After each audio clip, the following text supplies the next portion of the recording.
எல்லோருக்கும் வணக்கம். ஆளிலை கிருஷ்ணர் கதையை பார்ப்போம்.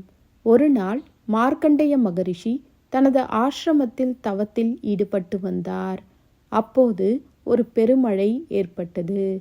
4 திசைகளில் இருந்தும் சமுத்திரங்கள் பொங்கின. உலகம் முழுவதும் பிரளய ஜலத்தில் மூழ்கி போயின. முனிவர் தான் ஜலத்தில் மிதந்து கொண்டிருப்பதைப் போல உணர்ந்தார். அப்போது தூரத்தில் ஒரு ஆளிலை நீரில் மிதந்து கொண்டிருந்தது.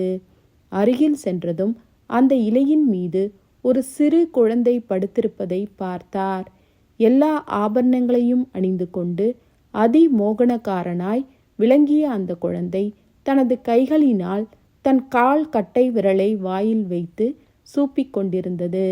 அந்த தெய்வ குழந்தையை பார்த்து மார்க்கண்டேயர் பரவசப்பட்டார்.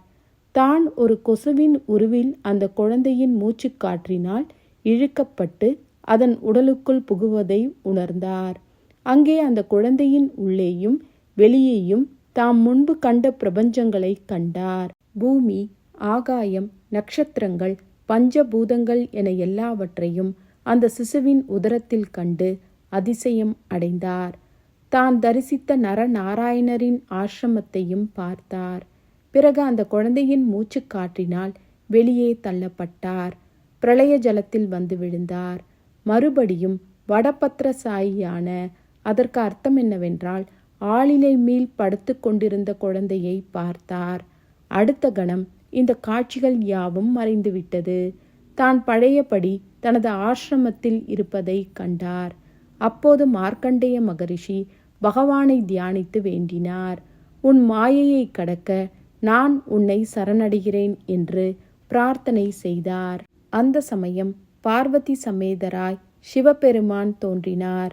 ஜடை, முக்கண்கள், புலித்தோல், சூலம், பானம், கத்தி, கேடயம், கபாலம், உடுக்கை, கோடாரி ஆகியவற்றுடன் மார்க்கண்டேய மகரிஷிக்கு தரிசனம் கொடுத்தார்.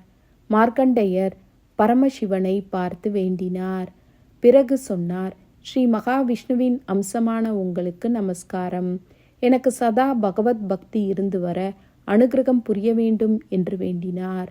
அதற்கு பரமேஸ்வரன் கூறினார், உங்கள் இஷ்டப்படி உங்களுக்கு பரம புருஷனிடத்தில் நித்திய பக்தி இருந்து வரும். உங்களுக்கு கல்பம் முடியும் வரை மரணங்கள் இன்றி சிரஞ்சீவியாக இருப்பீர்கள் என்ற வரத்தை கொடுத்தார்.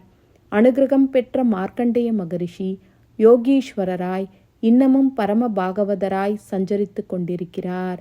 இந்த சரித்திரத்தை கேட்பவர்களின் பாவங்கள் அகலும். அதனால் நாமும் தினம்தோறும் ஆளிலையில் இருக்கும் கிருஷ்ணரை வேண்டி வணங்கி வந்தால் நிச்சயம் அவரின் அனுகிரகம் கிடைக்கும். அது மட்டும் இல்லாமல் நம்முடைய வாழ்வில் சுபிக்ஷமும், நம்முடைய வாழ்விற்கு பிறகு மோட்ச பதவியான வைகுண்ட பதவியும் கிடைக்கும். சாந்தாகாரம் புஜகசயனம் பத்மநாபம் சுரேஷம் விஸ்வாதாரம் ககனசதுர்ஷம் மேகவர்ணம் சுபாங்கம் லக்ஷ்மீகாந்தம் கமலநயனம் யோகிகிருத்யானகம்யம் வந்தே விஷ்ணும் பவபயகரம் சர்வலோகைகநாதம்.